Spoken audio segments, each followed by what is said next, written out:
Amados hermanos, el Señor, nosotros estamos hablando de Basán, haciendo una referencia, un análisis del anticristo, ¿ya? Conforme nos habla Daniel 9 a respeito del pueblo del príncipe que ha de venir, ¿ya? El Señor deja varias profecías hablando de la destrucción de Edom. El Señor habla, por ejemplo, nos habla de varias, habla de Amón, y ahí el Señor va dando nombres a nosotros, hablando de las destrucciones y lo que Él va a hacer, habla de Sion y todo. Hoy, el mapa de hoy, debido a las guerras, debido a las conquistas de territorio, entonces el territorio de hoy no es lo mismo. Entonces, por ejemplo, Edom no se llama Edom más. Mas a través de las localizaciones nosotros podemos compreender lo que está diciendo. Por ejemplo, en el mapa aquí, nosotros vemos las 12 tribus de Israel y vemos que Edom está aquí abajo de las 12 tribus de Israel, ¿ya? Y vemos que el Isaías 63 habla quién es este que viene de Edom con los vestidos manchados de sangre, como si tuviera pisado un lagar. Hablando de Jesús, hablando del juicio de Jesús que traerá sobre Edom, la destrucción que traerá sobre Edom. ¿Por qué? Porque hay profecías en Isaías, en otros libros, que habla de la destrucción de Edom. Pero, ¿qué es eso? ¿Y por qué está relacionando eso? Jesús nació en Edom, ¿no? Jesús nace en Galilea, ¿ya? Galilea. Jesús nace en Belén, ¿ya? Que queda más o menos aquí de la tribu de Judá. Gloria a Dios, aleluya. Entonces, ¿qué pasa, amados hermanos? Y después hay un texto que habla, ¿puede venir algo bueno de Galilea? Alguien menciona eso en Mateos, que puede venir algo bueno de Galilea, haciendo una referencia de que Jesús vino de Galilea y es Galileo, pero Jesús nació en Belén. ¿Por qué esa referencia? ¿Por qué eso? ¿La Biblia está contradiciendo en estos tres textos? No. La Biblia está confirmando determinadas profecías. Y la historia cuenta que el ministerio de Jesús empezó en Galilea.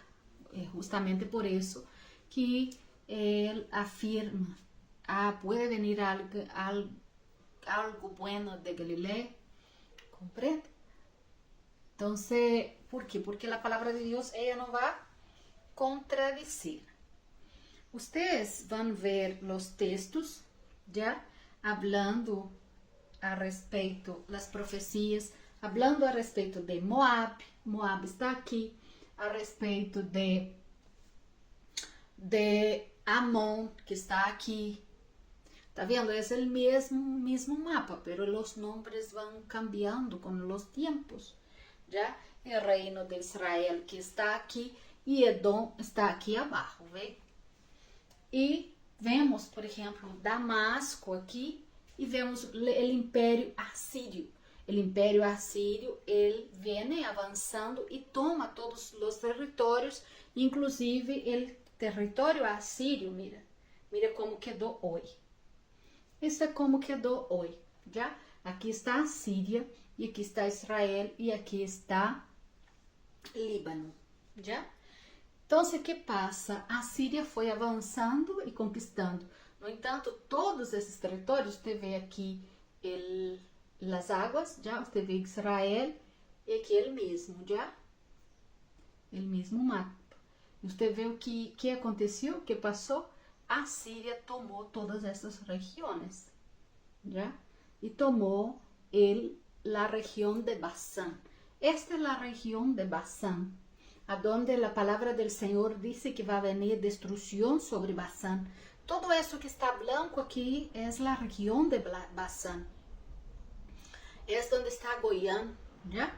Es donde el Señor, en la profecía, cuando habla de los toros de Basán, de los fuertes que vem para destruir Israel está falando de Síria, já? E está falando também arriba del Líbano também, já? Quando habla, a profecia que habla de los cedros del Líbano, de los árboles grandes y fuertes, y habla de los valentes de Basán, toros de Basán o de leones, los llaman de leones fuertes, ¿no? Ese pueblo fuerte, los llaman de valentes.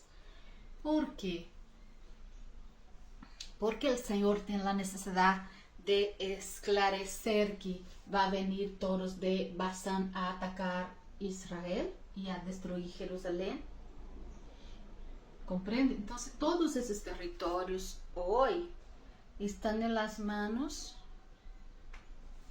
en realidad están en las manos, o sea, siendo controlados por árabes, ¿ya? Inclusive el reino, el gobierno de Siria hoy es árabe también, y hay una fuerza árabe ahí muy fuerte. Estoy hablando en contra de los árabes, no. La propia palabra dice que todo aquel que se arrependa, cuando venga el juicio sobre ellos, y cuando él se arrepende, los que se arrependen, el Señor tendrá misericordia. En relación, por ejemplo, a la profecía de Isaías 63, que habla quién es este que viene de Edom, esa región que yo acabé de mostrar para ustedes, hace esa referencia, pero ¿quién es este que viene de Edom? Y hace referencia a nuestro Yeshua. Todos dicen, Yeshua nació en Edom, porque él viene de Edom. No, esa es una profecía. Y ahí nosotros tenemos que analizar el contexto de profecía para saber exactamente lo que está hablando. Entonces el profeta no está hablando del nacimiento de Yeshua en Edom, está hablando del juicio de Yeshua que empieza en Edom, ¿ya? Edom también es caracterizada por los fuertes, los valentes. Y los valentes hoy y los fuertes y los toros de Basán están sobre todo el mundo, ¿ya? Hoy nosotros, por ejemplo, Israel está sobre todo el mundo por causa de los esparcidos, así como los de Basán también. Los de Basán nosotros vamos a mirarlos como los toros de Basán, los fuertes de Basán, los que no son para salvación, ¿ya? Los que vienen con el propósito de destruir a Jerusalén, los que vienen con el propósito de tomar el trono de nuestro Yeshua y tomar el monte santo y sentar en ese lugar y se pasar por Dios. Esos son el pueblo de ese príncipe que ha de venir, ¿ya? Ahora, todos que viven en estos países hoy, por ejemplo, a Siria, o viven en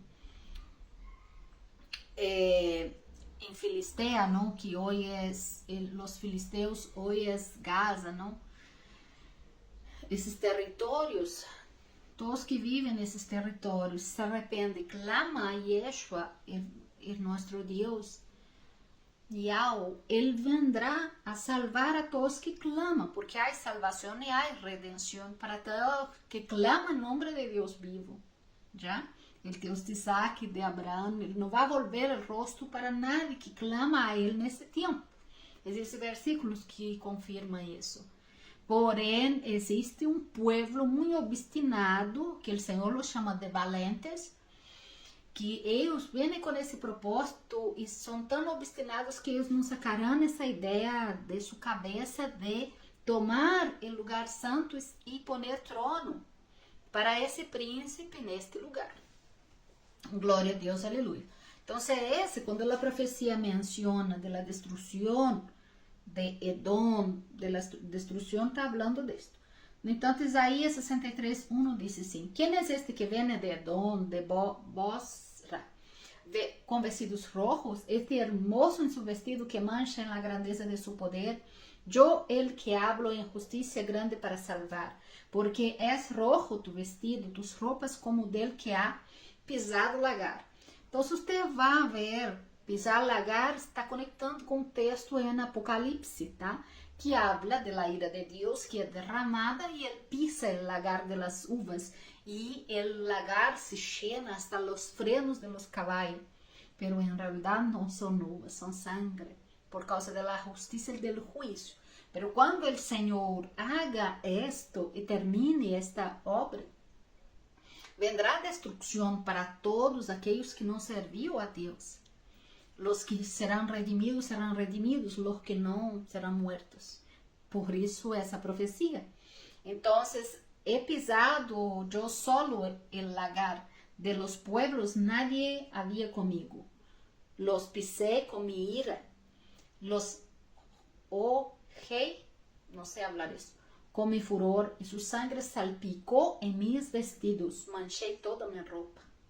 Porque el día de la venganza está en mi corazón y el año de mis redimidos ha llegado. Entonces el año de redimir al pueblo ha llegado y el año de la ira ha llegado.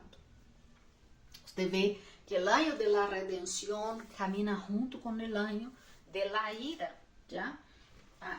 Los tiempos están cerca, ¿ya? Gloria a Dios, aleluya. Y él habla que embriagó en su furor y derramó en tierra todas esas sangres. ¿Ya? Está hablando de la ejecución del juicio final en este lugar. Y ahí él dice, ¿cómo te has convertido en ramera, oh ciudad fiel? Está hablando a Jerusalén. ¿Por qué él habla a Jerusalén? ¿Está hablando del territorio? No, está hablando a Jerusalén en relación a los descendientes, en relación a todos los que son de él, ya en el mundo entero. Porque yo soy, oh Jerusalén, yo soy, usted es Jerusalén, todos nosotros somos Jerusalén. Entonces él está diciendo, ¿por qué continúas infiel a mí? ¿Por qué se convertiste en ramera y me traíste? ¿Comprende? Oh ciudad fiel, porque nosotros somos la ciudad santa del Señor, así como somos el templo santo, somos llamados, ¿ya? De templo santo. Entonces, en las profecías el Señor habla de región, pero no necesariamente determinadas región, pero también porque Jerusalén va a ser destruida en ese tiempo. Desse tempo, usted vê a profecia cumprindo teoricamente, fisicamente, já carnalmente, usted vê cumprindo, pero espiritualmente esse cumpre também. Então, espiritualmente há uma Jerusalém espiritual, já? Há uma Jerusalém espiritual também, que nós hoje chamamos de igreja também, chamamos de pueblo que sirve a Deus, pero também se tornou ramera. Ha traicionado el Señor detrás de doctrinas de hombres, detrás de cosas y ha sido infiel con el Señor. Entonces el Señor la llama de ramera también y traerá destrucción sobre ella también y nos llama de ciudad. Entonces dice así, llena estuvo de justicia y en ella habitó la iniquidad, pero ahora los homicidas. Entonces nunca nosotros podemos mirar la profecía con nuestros ojos y decir así, todo el pueblo de Jerusalén morirá porque no aceptó el Señor, porque rameras son y apunta el dedo para ellos. No, el Señor está hablando en un contexto global. ¿Y quién puede afirmar eso sin que en Jerusalén viven muchas personas que son fieles al Señor y tienen corazón para el Señor y tienen su nombre escrito en el libro de la vida y van a ser salvas? Entonces no podemos hablar de esta manera. Y ahí dice, Sión será resgatada con juicio y los convertidos de ella con justicia. Entonces ahí hay el monte Sión. Entonces, dentro de la misma Jerusalén está Sión y Sión será resgatado. Entonces, Sión significa el pueblo que será resgatado, el pueblo que será redimido. Pero los rebeldes y pecadores aún serán quebrantados y los que dejan a Jehová serán consumidos. Y el fuerte será como estopa. ¿A quién es el fuerte que será como estopa? Ahí usted o Senhor está hablando de los toros de Bazán. los descendientes de Esaú que puseram em sua cabeça que tem que ir contra Jeová, como diz o Salmo 22, parece ser. Que puseram na sua cabeça que tem que ir contra Jeová, que eles têm que lutar contra Deus e contra o povo de Deus. Então, eles serão como estopa. Por isso, o Senhor los chama de fuertes.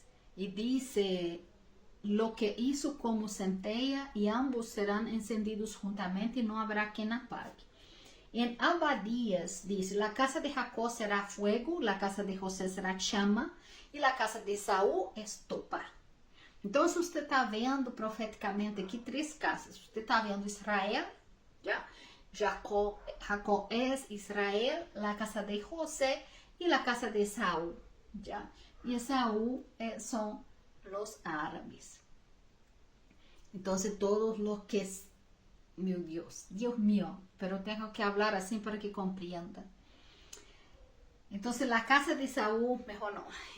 La casa de Saúl será estopa. Está hablando destes países, de pueblos que estão vivendo na região de Assíria, todos que agora tomaram todos esses territórios de Líbano. Está hablando de Irã, está hablando de estes países que estão levantando contra Israel, por isso serão estopa. Glória a Deus, amados hermanos. Aqui estamos. Então, você vê dentro desta colocação, você vê o seguinte, que o Senhor está falando de fogo, chamas e estopa. Está falando que Israel também é fogo. Fogo que não se apaga. Existe a chama e existe a estopa. Então, a estopa acaba sendo totalmente destruída por el fogo, não? E por las chamas. Então, você vê de novo o Senhor profetizando uma destruição a um determinado povo. Um povo que quer sentar e ser como Deus, que seu príncipe quer poner seu príncipe sentado no lugar santo. E o Senhor, ele nunca que vá Jerusalém, os territórios não são negociáveis mais, já? Acabou esse negócio de negociar território, porque com o Senhor não negocia mais Jerusalém. Jerusalém não é negociável com o Senhor, não é. Já? Então, o hecho de tentar sentar no Monte Santo, porque o Senhor mesmo declara que Ele já está no Monte Santo, que é dele, que Ele deu a seu Hijo, já? A su unigênito. Esse Monte Santo é de su unigênito. Então, não é negociável com Deus este monte. Então, quando eles empiecem a entrar nesta pelea, o Senhor entrará na pelea para defender seu povo. Uau! Grandes coisas vendrão. Pero lo interessante é que, analisando sobre esses temas e todo, meditando sobre esto, orando, o Senhor me dará uma revelação muito importante. O Senhor me dijo algo assim, muito forte, muito importante. E é o Senhor que me falou, porque eu, em verdade, não tenho tanto conhecimento para saber determinadas coisas, tão pontual. E eu sou humana, eu olvido das coisas, eu tenho muitas informações e olvido as informações. Então, essa informação, esse sonho de hoje, vem da parte do Senhor. Resulta que o Senhor me dá um sonho assim um pouco bem interessante, porque tem dados interessantes nesse sonho. Eu sonhei com meu padre, que eu cuidava 3 pessoas. E o sonho foi o seguinte: eu cuidava de meu padre e levava meu padre com sua dificuldade que tem de vejez, que o Senhor permitiu em sua vida. Já o Senhor lo permitiu e me dijo por que lo permitiu. el Señor permitió que mi padre tuviera Alzheimer, entonces él no se recuerda las cosas, él tiene un poquito de Parkinson también, entonces son enfermedades degenerativas que la persona pierde la memoria, ya no sabe dónde está com dificuldade para caminhar, eu tenho que ajudar, se não le ajudo, o Parkinson lo hace cair. Então, você tem suas limitações e necessita cuidado. Nesse sonho, eu levava meu padre a buscar, al parecer, umas ramas de té para medicinar em um determinado lugar. E caminho nesta cidade, tenho que levá-lo, lo levo em sua dificuldade, em sua debilidade. Então, no sonho, eu passo por todo esse transcurso cuidando dele. Resulta que passo por todo esse processo, pero termino esse sonho e já entro em outro. É como o mesmo sonho, pero em partes diferentes, porque é com o mesmo tema que o Senhor me dá. E sempre quando o Senhor me dá sonhos assim, estão todos relacionados à revelação. Então, o que passa? Resulta que em seguida eu já cambio de história e estou cuidando de uma niña com discapacidade. Pero a discapacidade desta niña era mais mental que tinha sua discapacidade mais mental, pero era totalmente consciente, conversava normal, não tinha dificuldade para caminhar, nada, era muito sana. Pero tinha seus devaneios e era mais infantil, vamos dizer assim. E falava de matrimônio, e eu la cuidava, e tinha toda essa situação de cuidar de uma niña com essa discapacidade. Depois passamos para outra visão, outro sonho, que eu já estava cuidando de outra pessoa. E essa pessoa eu já estava cuidando um ninho com... como se chama, Deus meu?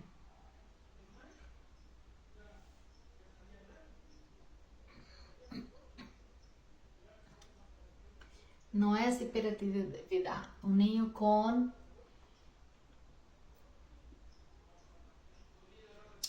Aguarda um pouco. Então, amados, eu estava cuidando de um ninho com autismo. E o ninho com autismo, ele tem todo o comportamento e tudo. E faz coisas indevidas porque,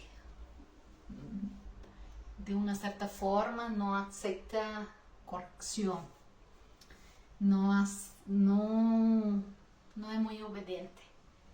Então, o ninho, ele faz determinadas coisas e é imprudente quando faz determinadas coisas, pero eu não aguentei, tive que corrigi-lo e eu vou corrigir em seu ouvido, pero lhe hablo quando estou falando que ele tem que obedecer, tem que ser um ninho obediente, porque em verdade, relaciona o autismo com a falta de obediência, a falta de submissão à autoridade, porque esse ninho, em todo momento, no sonho, ele não me respeitava como cuidadora dele.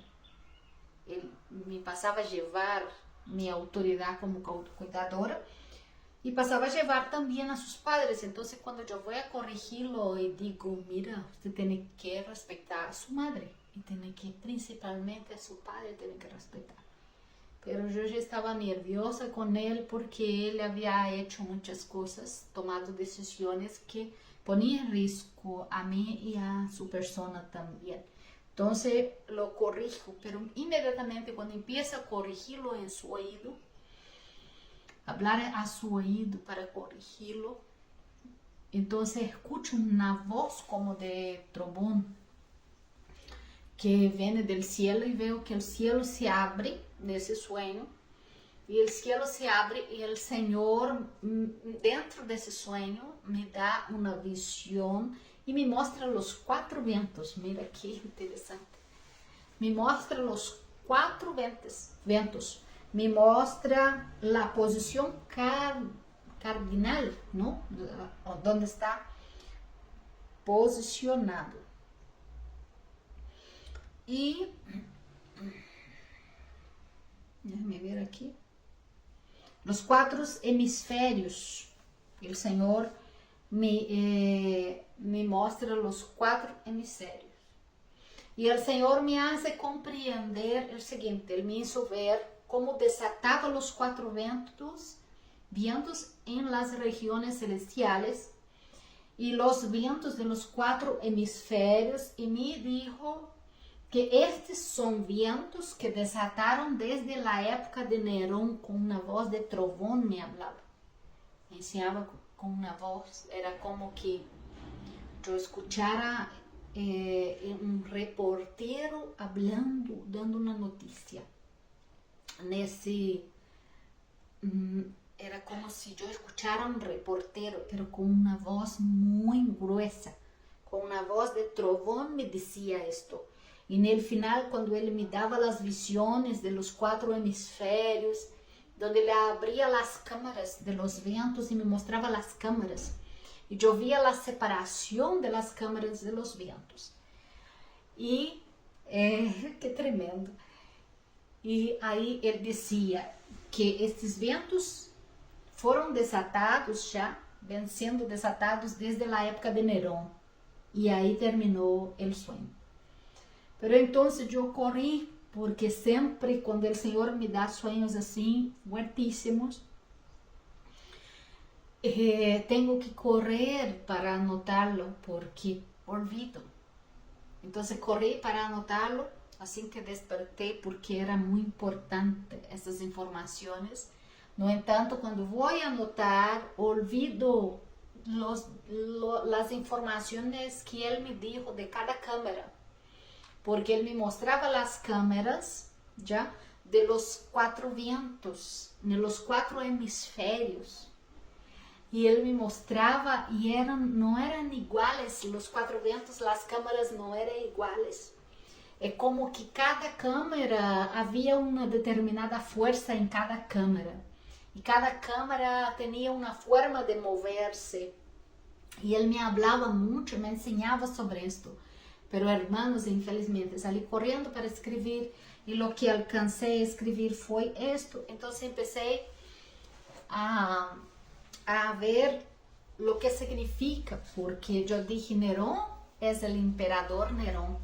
E Nerón, surpreendentemente, o Senhor está falando e mostrando o que nós estamos falando a respeito do príncipe desse pueblo que vai venir. É do anticristo que o Senhor estava falando-me. Então, vou falar um pouco da história para que compreendam a história bíblica e a história. E aí vamos aprofundando na medida que o Senhor me vai falando. E na Bíblia, Nerón era o imperador romano e não, na realidade, na Bíblia não se menciona especificamente. Sin embargo, a tradição cristiana lo identifica como o primeiro perseguidor de los cristianos e se cree que ordenou a execução de Pablo, del apóstolo Pablo e de apóstolo Pedro. Alguns também interpretam que Nerón poderia ser o anticristo que vai venir. Ah, pero como esto, o Nerón vai venir?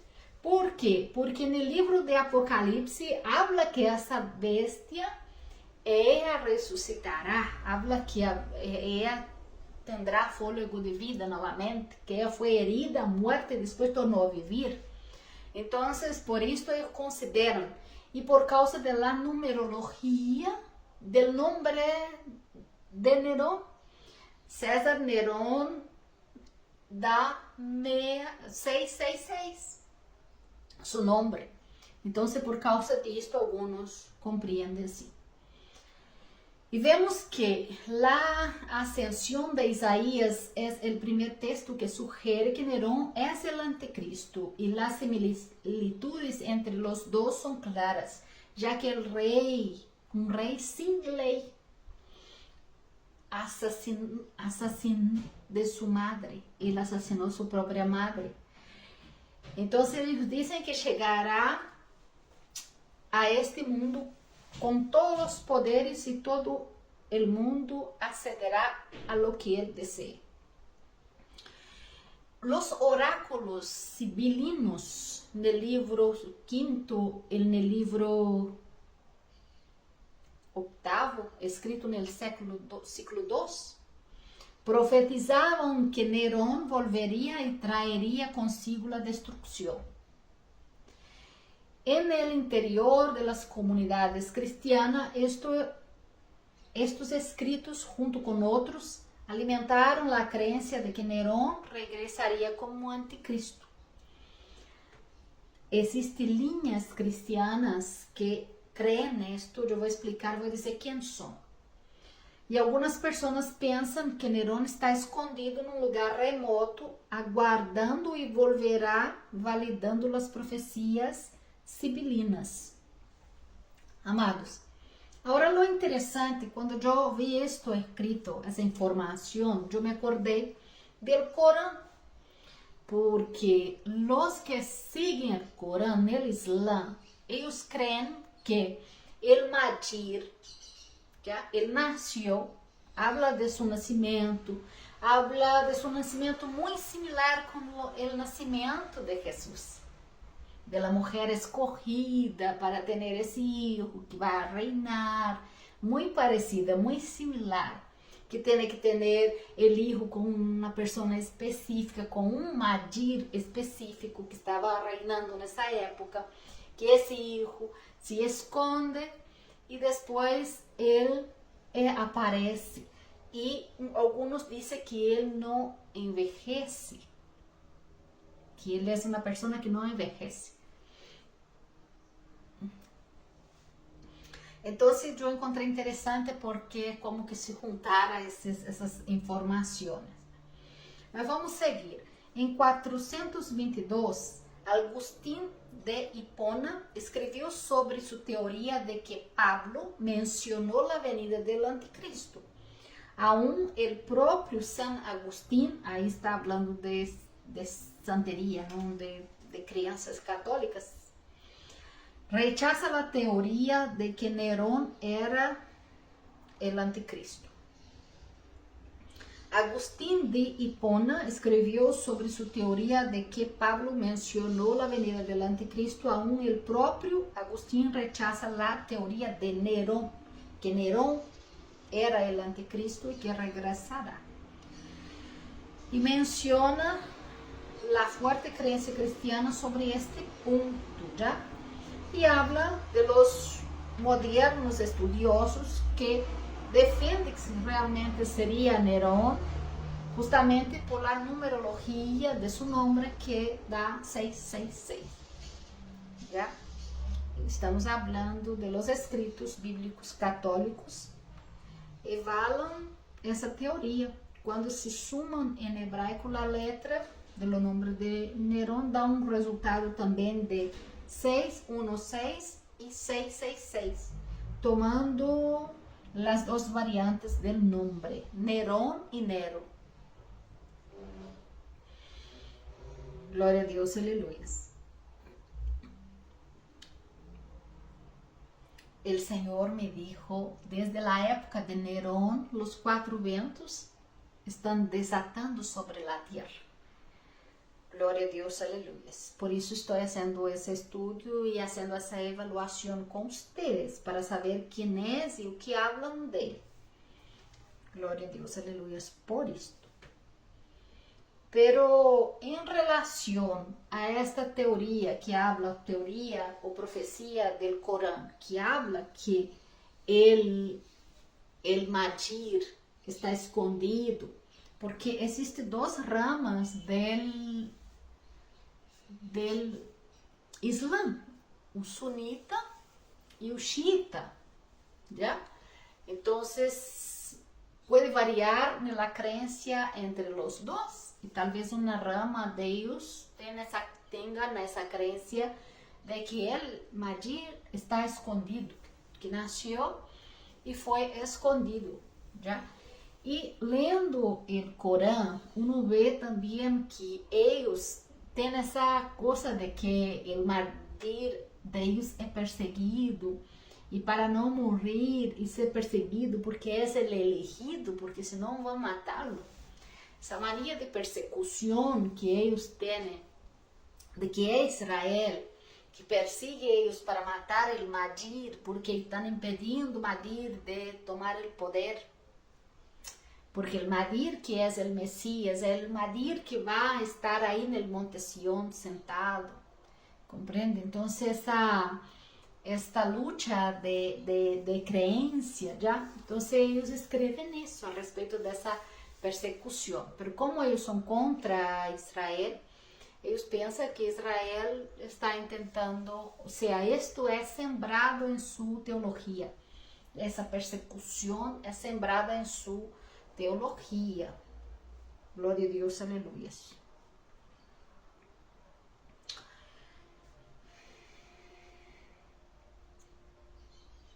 Então, essa teologia que habla, não? Essa teologia que habla, essa escatologia, é do preterismo. O preterismo cristiano pensa, tem esse raciocínio. Ele pensa que realmente Nerón é o anticristo mesmo, por seu nome e por sua característica e por não ter amor a nenhuma mulher, matou sua própria madre, entendeu? É muito sanguinário, muito violento. Uma vez que ele tomou a Jerusalém, ele tomou o templo, ele sentou no lugar santo, ele profanou esse lugar, ele lo hará novamente. Então, o preterismo, a linha cristiana de escatologia do preterismo, pensa que isso acontecerá novamente e que ele não morreu, já? E que se ele morreu, ele vai ressuscitar, conforme diz Apocalipse, que a bestia recebeu uma herida de mortal, mas depois revive. Então, ele pensa que é Nerón que vuelve a la vida para concluir todo esto, já? E eles ignoram determinados versículos também quando pensam nisto. Por exemplo,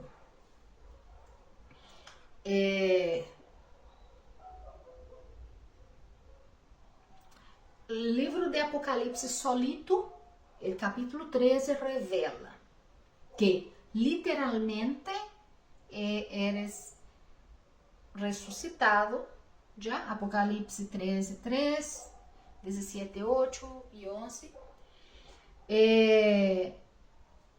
Esse anticristo prevalece precisamente 42 meses, governa globalmente, já todo o mundo, sobre todas as tribos, nações e línguas, tem um cúmplice de alto nível e atua fazendo muitos milagros literais.